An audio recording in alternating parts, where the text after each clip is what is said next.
নমস্কাৰ হয় আহকচোন ইয়ালৈকে আহক আপোনালোকে চাই লওক এতিয়া চাওক আমাৰ কোচ ৰজা নৰনাৰায়ণে সেই সময়তে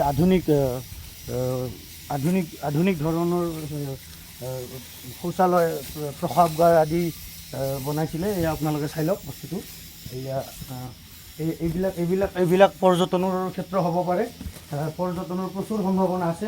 এয়া আপোনালোকে চাই লওক, ইয়াতে পৰ্যটনৰ প্ৰচুৰ সম্ভাৱনা আছে। মই অসম চৰকাৰক মই অনুৰোধ কৰিছোঁ সেইটো যাতে পুনৰ নৱীকৰণ কৰে আৰু লগতে আপোনালোকে চাই লওক খুব এক সুন্দৰ ব্যৱস্থা আছিলে। আপোনালোকে চাই লওক, মই কেমেৰামেনজনক মই কৈছোঁ অলপ ভিতৰলৈ নিবলৈ। এয়া চাওক, এয়া সম্পূৰ্ণ এক আধুনিক পদ্ধতিৰ শৌচালয় আছিলে। আপোনালোকে এইটো বস্তুটো বিবেচনা কৰক। মই অসম চৰকাৰলৈ তথা কামাখ্যা দেৱোত্তৰ বৰ্ডলৈ এইটো অনুৰোধ জনাইছোঁ। এয়া পৰ্যটনৰ বাবে যাতে খোলা থাকে। এইটো এটা প্ৰচুৰ সম্ভাৱনাময়, মানে আপোনালোকে দেখিছে ইয়াতে সম্পূৰ্ণ আধুনিক ব্যৱস্থাৰে শৌচালয় নিৰ্মাণ কৰিছিলে। ইয়াতে বতাহ অহা ধুনীয়া ব্যৱস্থা আছিলে। দৰ্জাবিলাক লোৰ আছিলে আৰু এয়া আপোনালোকে চাই খুবেই মানে ভাল পাব। আৰু মানে আমাৰ কোচ ৰজা নৰনাৰায়ণ দেৱৰ দিনত এনেকুৱা এটা ইয়াৰ বাবে ব্যৱস্থা আছিলে।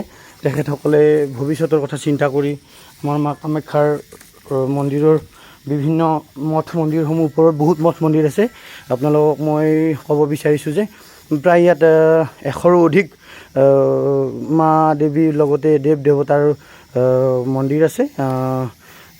মই যোৱা বছৰ বিকাশ আৰু শ্ৰুতিকে কথাটো কৈছিলোঁ।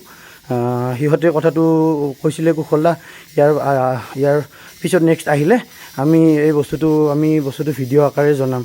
শ্ৰুতি আৰু বিকাশে মোক এটি খুব সুন্দৰ উপদেশ দিছিলে। আৰু এয়া মানে মই অসমবাসী ৰাইজক মই নিজৰ নমস্কাৰ জনাইছোঁ।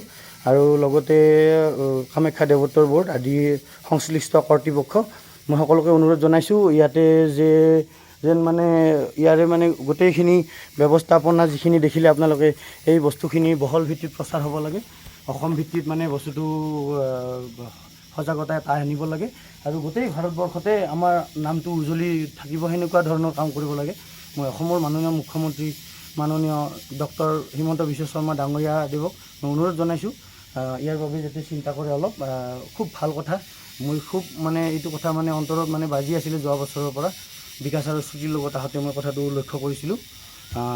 এইখিনি কৈ মই অসমবাসীক মোৰ পুনৰবাৰ নমস্কাৰ জনাইছোঁ। আৰু লগতে মই ক'ব বিচাৰিছোঁ যে এয়া আমাৰ ধৰোহৰ হয়, এয়া আমাৰ সংস্কৃতি হয়, এয়া আমাৰ এক প্ৰমূল্যবোধ হয়। আমি যে অসমবাসী ৰাইজ, আমি ইয়াৰ বাবে গৌৰৱান্বিত। আৰু সকলোকে অনুৰোধ কৰিছোঁ এইটো যাতে সকলোৱে নজৰটো দিয়ক আৰু সকলোৱে এই বস্তুটো বহলভাৱে প্ৰচাৰ কৰক। আৰু ধন্যবাদ, নমস্কাৰ।